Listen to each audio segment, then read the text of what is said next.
Let's talk about the Senate Bill 1744. Finally, talaga naman nagkaroon na tayo ng isang proposed bill sa Senate na magpoprotekta mismo sa mga borrowers ng OLA or mga online lending apps. Natutuwa ako kasi nung napanood ko itong proposed bill na ito sa Senate of the Philippines na talaga naman authored by Senator Joel Villanueva. Talagang tuwang-tuwa ako kasi nga it's long overdue na magkakaroon tayo ng ganitong bill. Sana tuloy-tuloy na at maipasa nito at maging batas na talaga itong Senate Bill 1744 or also known as the Fair Debt Collection Practices Act. Ang sinasabi ng bill na to is, ang pangunahing layunin kasi ng bill na to is pigilan ng harassment. So, pigilan ng harassment pero hindi niya sinasabi na huwag kayong magbayad. Ang sinasabi niya dito, ipagbabawal ang mga bastos na tawag, pag-post sa social media para mapahiya ang utang, at pagbabanta sa mga nangungutang. And of course, kasama din dito yung protection ng ating dignidad. Kasi napaka-importante niyan ngayon. Kasi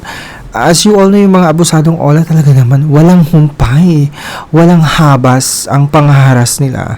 Yung pamamahiya pa lang nila sa social media, laking dagok na talaga sa atin, sa mental health natin. Nung ako nga, nagkaroon ako ng experience dyan. So way back 2019, 2020, yung fast cash na yan, yun yung talagang nanakot-nakot sa akin. Tinakot-takot ako at nagpanggap-panggap pa talaga na attorney para lang daw kasuhan ako. It took like how many minutes yung usapan namin para lang ipamukha sa akin na isa akong irresponsableng utangera, ganyan-ganyan, which is hindi ko naman tatakasan. Anyways, aside from that, marami pa akong na-experience at natanggap talaga ng mga threats sa text message. Talagang kinukulit ako kahit madaling araw. Sabi ko nga sa inyo nung nagwo-work ako as call center agent. Actually, supervisor na ako at that time. I have 6 months to be certified. So, nasa training pa lang ako as supervisor. Tapos may mga kaibigan kasi ako na close ko doon sa call center na yon na naging contact reference ko. So, ano sila sa akin, parang naiirita kasi nga ang dami-daming mga tumatawag sa kanila, nagte-text ang kukulit daw, bakit si ganito cash lending tawag sa akin na magbayad ka na daw Mark, ganyan. Bakit ako yung tinatawag? So ako yung nahiya talaga, sobrang nakakahiya yung ginawa nung cash lending na yon sa mga kaibigan ko. Talagang napahiya ako ng sobrang-sobra doon. Kasi halos matapos na yung friendship namin, yung mga ka-close ko doon sa call center na yan. So, buti na lang na i-save ko din at nasabi ko sa kanila agad-agad na scam yan, huwag nyo nang patulan, i-block nyo na yan yung mga number na tumatawag sa inyo kasi nga scam yan at wala akong utang sa kanila. Ganun na lang para ma-save ko yung ask ko talaga. At sa friendship namin, talagang ganun na yung sinabi ko. Ganun yung sinasabi ko lagi sa mga viewers ko. Kapag meron kayong mga experience sa mga kolektor na tumatawag at pinapahiya kayo sa mga katrabaho ninyo, sa employer nyo mismo, unahan nyo na. Abisuhan nyo na agad yung HR ninyo kasi may mga nananakot na mga OLA collector sinasabi nila, tatawagan ko yung HR nyo, ganyan-ganyan. Sasabihin ko na magbayad ka ng utang, ganyan. At saka pupuntahan kita sa opisina ninyo. First of all, hindi nila kayang pumunta sa opisina ninyo. First of all, syempre may mga security guards, diba? Hindi naman basta papasukin yung mga OLA collector para maningil, diba? Ng utang. Walang ganon. So, purely pananakot lang talaga yon or intimidation para kayo ay ma-force magbayad.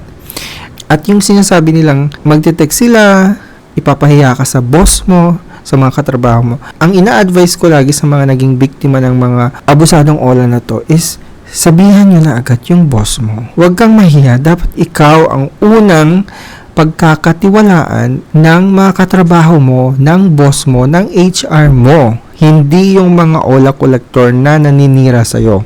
So, unahan nyo na, kung meron pa nakakaranas sa inyo ng ganong sitwasyon or ganong experience sa mga OLA collector, tinatakot kayo na tatawagan yung HR, employer ninyo, ganito ang gawin nyo. Abisuhan nyo, sabihan nyo yung boss mo, kung hindi mo kayang sabihin in person, i-text mo, diba? Tawagan mo yung boss mo. Sabihin mo, boss, if ever po na may mga tumatawag po ng mga scammer na sinasabi na mayroon po akong pagkakautang sa kanila, wag po kayong maniniwala kasi po, scam po yun at wala po akong kinalaman sa utang na yan. Diba? You save your ass. ganun din ang gawin mo sa mga katrabaho mo, sa mga kaibigan mo, hindi ba, sa kapamilya mo. Kasi syempre, yung mga kapamilya mo, sila yung matatakot para sa'yo eh. So, ibang usapan yung ganun. So, sobrang kakaya yun sa part mo. You have to really make a way para maabisuhan mo sila agad. Ikaw yung una nilang paniniwalaan at hindi yung mga ola collector. So, maganda itong proposed bill na ito kasi nga, ito yung magre-regulate din sa paniningil. So, magtatakda ng mga pamantayan kung paano dapat makipag-ugnayan ang mga collection agency nang hindi gumagamit ng panlilin lang. Ang sponsor ng bill na ito, talaga naman nagpapasalamat tayo kay Senator Joel Villanueva at sinuportahan din ni na Senator Sherwin Gatchalian at Jingo Estrada at pati si Senator Robin Padilla at Senator Bongo, if I'm not mistaken. Game changer siya. Sana magkapangil itong proposed bill na ito kapag naging batas na. Sana magkapangil para talaga naman sundin ng mga online lending yung batas na ito. So, yung bill na ito is pre-post ngayong 20th Congress Actually filed by Senator Gatchalian or Win Gatchalian, tapos kasama si Senator Robin, Joel Villanueva, Kiko Pangilinan, Peter Cayetano, Senator Zubiri, Senator Bongo, Senator Tulfo, Erwin Tulfo, at saka si Rafi Tulfo. So, it's an act regulating debt collection practices to protect debtors from abuses, harassment, unfair treatment, and misrepresentation. So let's talk about it. And it shall be known as Fair Debt Collection Practices Act. So I believe meron na rin Senate bill na pinopose ni dating Senator Miriam Santiago before na Fair Debt Collection Practices Act din. I'm not sure what happened, pero at least ito, diba, na-propose na talaga. So, at sana tuloy-tuloy na, gaya na sinabi, sana maging batas na agad to. So, it's hereby declared the policy of the state to prohibit and eliminate the use of abusive, deceptive, and unfair debt collection practices to protect debtors against abuse and harassment from unscrupulous lenders and debt collectors. So, parang nakakonect din ito sa batas na Republic Act number 11765 or also known as the Financial Products and Services Consumer Protection Act. It is the policy of the state to uphold the principles of fair treatment, transparency, and accountability in debt collection. So let's check the section 6, which is the prohibition against harassment or abuse. So financing companies, lending companies, and debt collectors shall not engage in any conduct the natural consequence of which is to harass, oppress, or abuse any debtors in connection with the collection of a debt. So the following act shall be considered a violation of its section. So kapag ginawa mo daw to, violation talaga. So yun yung panghaharas mo sa mga kapamilya nung borrower at saka yung sasabihin mo na pupuntahan ka doon mismo sa tinitirhan mo, 'di ba? Yun yung kasama dito, yun yung part nung violation. So criminal offense na 'yon. And then the use of insults, obscene or profane language or language the natural consequence of which is to abuse or shame the debtor or their family, or which amounts to a criminal act or offense under applicable laws. So, yung pangharas, yung paniningil mo sa mga kakilala ng borrower, yung kapamilya niya, di ba? And the disclosure, publication, or posting of the names and other personal information of the debtor who allegedly refuses to pay debts except as may be allowed under Section 11 of this Act. So, yung pagde-debt shaming, public shaming sa social media, yung mga pinopost yung mga ID mo mismo, tapos yung sinasabi niya doon, wanted, kasi may nagsasabi wanted, etong taon to may pagkakautang sa company namin, kung nakita niyo siya, paki-PM kami, ganyan-ganyan, diba? Doon sa mga buy and sell group, doon pinopost yung mga ID ng mga borrower, nakakaloka. The advertisement for sale of any debt to coerce payment of the debt, tapos causing the telephone or mobile phone of the debtor, their family, or any person other than the debtor in relation to Section 4 of this Act to ring repeatedly or continuously or engaging any such person in telephone or mobile phone conversation repeatedly or continuously with intent to annoy, abuse, or harass.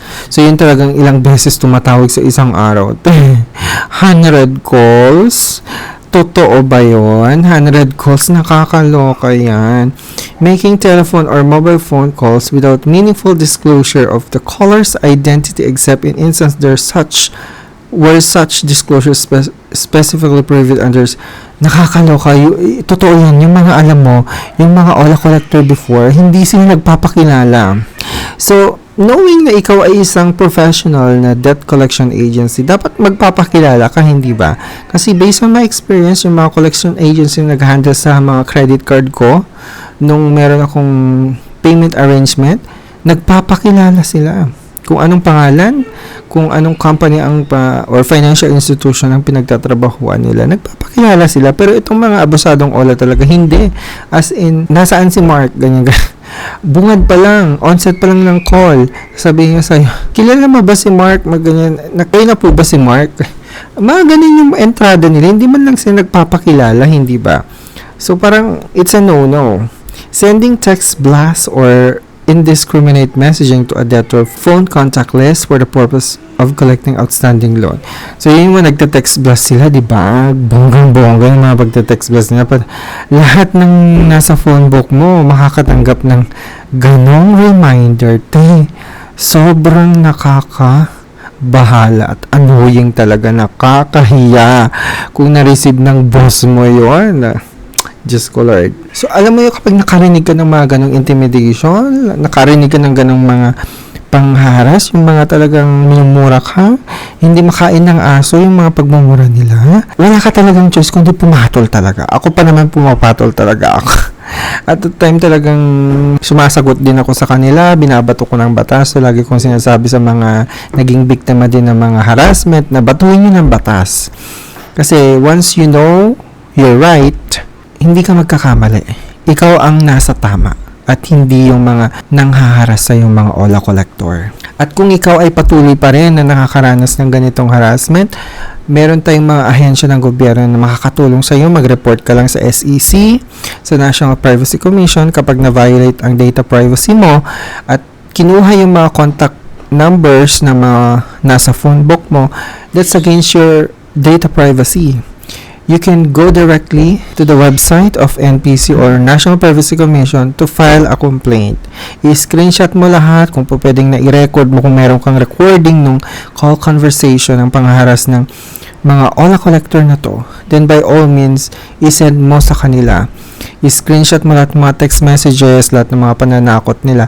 Idulog mo at i-complain mo sa PAOK, sa SEC at sa National Privacy Commission. Kasi sila po yun talagang makakatulong na ahensya ng gobyerno para mahuli itong mga gumagawa ng mga ganitong collection harassment. Ang advice ko sa inyo, huwag yung utangan yung mga alam nyong nahaharas na. Doon kayo sa mga safe at legit na mga online lending app na kahit medyo may kataasan ng interest, basta hindi nanghaharas. Kasi ibang usapan na yung hinaharas ka eh. Ibang usapan na yun sa mental health mo. And that ends our second episode. See you on our next episode ng Utang is Life! Bakit? The podcast!